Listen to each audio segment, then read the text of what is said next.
Senate Finance Committee Chairman Orrin Hatch, Utah, released modifications to the Senate tax bill late Tuesday, including the effective elimination of ObamaCare's individual mandate and the expiration of tax changes for individuals after 2025. Hatch said in a statement that by repealing the mandate we not only ease the financial burdens already associated with the mandate, but also generate additional revenue to provide more tax relief to middle-class individuals.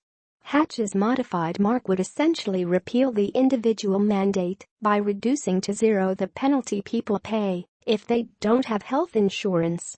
President Trump and a number of conservative lawmakers have been pushing for tax legislation to include repeal of mandate, but including the provision could make it harder to get centrists to back the bill.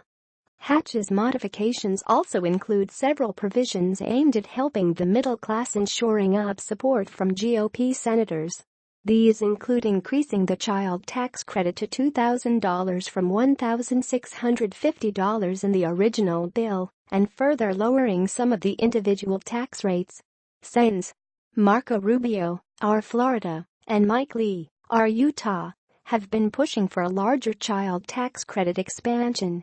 But the modified mark would also sunset the measure's changes to the individual tax code, excluding the mandate repeal, after 2025. Provisions that would sunset include the lower tax rates, the larger standard deduction in child tax credit, the 17.4% deduction of income from pass-through businesses, and the repeal of the individual alternative minimum tax. Hatch is proposing to sunset the individual tax provisions in order to ensure that the bill doesn't add to the deficit after 10 years. This is necessary if the Senate wants to pass the legislation with only a simple majority.